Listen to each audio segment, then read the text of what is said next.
Avengers doomsday को लेकर काफी इंपॉर्टेंट और तगड़ी बातें पता चली है, जिसमें सबसे मेन तो ये कि आरडीजे का डॉक्टर डूम अवेंजर्स डूम्सडे में एज हीरो होगा। मतलब डूम्सडे की स्टोरी दिखाई जाएगी डूम के पर्सपेक्टिव से, बिल्कुल वैसे ही जैसे इन्फिनिटी वॉर बेस्ड थी थैनोस पर, और थैनोस के डिसीजंस को इस तरीके से प्रेजेंट किया था कि खुद ऑडियंस उसके डिसीजन से एग्री करने लगी थी। तो वही अप्रोच डूम के लिए होगी। इसके साथ ही जैसे वो कुर्सी कांड हुआ था जिसमें काफी सारे कास्ट मेंबर्स को रिवील किया था, वैसा ही एक और कास्ट अनाउंसमेंट मार्वल की तरफ से होने वाला है, जिसमें और भी इंपॉर्टेंट कास्ट मेंबर्स का पता चलेगा। और डूम्सडे में कम से कम 6 टीम्स हमें देखने को मिलेगी, जिसमें है the fantastic four, the new Avengers, team Loki, the X Men, Sam Wilson's Avengers team और लास्ट में डूम की टीम। इनसे भी ज्यादा ग्रुप्स हो सकते हैं, पर एटलीस्ट ये तो होंगे ही। और एक मजे वाली बात, जैसे पता ही है कि स्पाइडरमैन ब्रांड न्यू डे और सुपरगर्ल 2026 में ही काफी पास में ही रिलीज होगी, लाइक फैंटास्टिक फोर और सुपरमैन। तो एक किसी महानुभाव बॉक्स ऑफिस एनालिस्ट ने बोला कि सुपरगर्ल पॉसिबली बीट कर सकती है स्पाइडरमैन ब्रांड न्यू डे को इन बॉक्स ऑफिस कलेक्शन, क्योंकि वो ऑडियंस में क्यूरियोसिटी लाएगी, तो लोग सुपरगर्ल को देखने जाएंगे।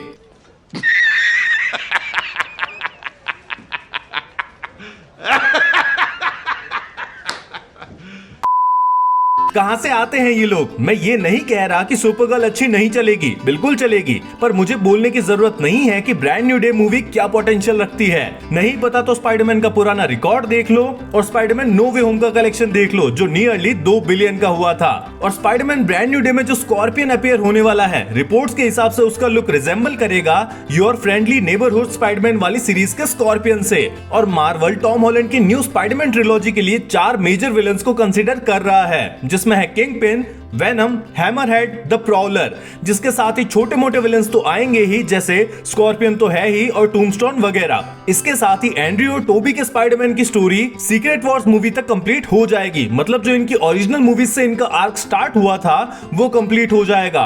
काश अमेजिंग स्पाइडरमैन 3 देखने को मिलती, पर शायद अब वो पॉसिबल नहीं होगा। देखते हैं फ्यूचर में क्या हो सकता है। और द बॉयज किसी ने अगर देखा है तो उसे सोल्जर बॉय का कैरेक्टर तो याद ही होगा, जिसने क्या ताबड़तोड़ छाप छोड़ी थी। और उसकी ही बैक स्टोरी को लेकर एक स्पिन ऑफ सीरीज आने वाली है, वॉट राइजिंग, जो एक प्रीक्वल सीरीज होगी जिसमें सोल्जर बॉय की स्टार्टिंग की स्टोरी दिखाई जाएगी। तो उससे 4 character posters with their first look दिखाए गए हैं, जिसमें Jensen Ackles as soldier boy का ये लुक रिवील हुआ है, और साथ ही 3 और सुपर पावर्ड कैरेक्टर्स दिखे हैं, टॉर्पेडो, बॉम्बसाइट और प्राइवेट एंजल। और जेम्स गन की जो अगली सुपरमैन मूवी होने वाली है वो सुपरगर्ल और सुपरमैन की एक टीम अप मूवी होगी, जो कि बढ़िया बात है। इसके साथ ही सुपरमैन मूवी अपने थिएटर के 45 डेज के रन के बाद ही डिजिटली अवेलेबल कर दी गई है। और इस छोटे थिएटर रन को पर्पसली किया गया है, क्योंकि जेम्स भाई का बोलना है कि पीसमेकर सीजन 2 रिलीज होने वाला है और वो चाहते हैं कि उससे पहले सभी सुपरमैन मूवी को देख ले। भले ही किसी ने थिएटर में जाकर मूवी नहीं देखी हो तो वो घर पर देख सकता है,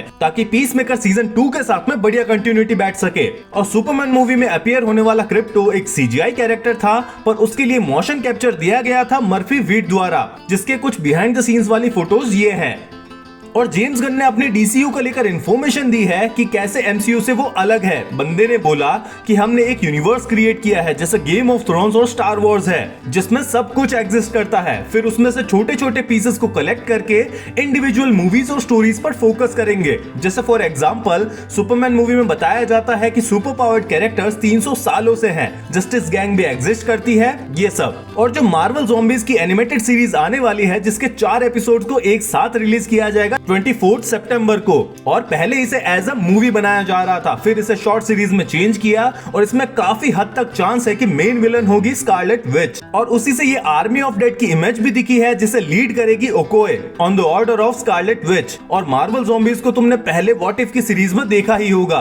वेडनेसडे के सीजन 2 ने भी बढ़िया नाम कमा लिया है, सीजन 1 की तरह ही। काफी बढ़िया व्यूअरशिप मिली है और स्ट्रीमिंग रिकॉर्ड तोड़ा है सिर्फ स्टार्टिंग के 5 दिन में ही 50 मिलियन व्यूअरशिप के साथ में। इसके साथ ही 2025 ओरिजिनल हॉरर मूवीज के लिए काफी बेस्ट ईयर साबित हुआ है, जिसमें काफी सारी बढ़िया मूवीज आई है with best रॉटन tomato scores. Sinners 97%, weapons 95%, together 90%, bring her back 89%। और सुपरमैन अब डीसी की 5th highest grossing domestic collection करने वाली मूवी बन गई है, जिसमें फर्स्ट है the Dark Knight Rises 533 million, second है the Dark Knight 448 million, third है वंडर वुमन 412 मिलियन, फोर्थ है द बैटमैन 369 मिलियन। फिफ्थ है Superman with the collection of 340 million. The Hollywood Reporter ने रैंक किया है बेस्ट एक्टर को जो wrestling से एक्टिंग में आया है, और मैं उस रैंकिंग से बिल्कुल भी एग्री नहीं करता। तुम बताना अपनी रैंकिंग कमेंट में। रैंकिंग दी गई है डेव बटिस्टा को फर्स्ट नंबर पर, जो कि मैं स्ट्रांगली बिलीव करता हूं और एग्री भी करता हूं।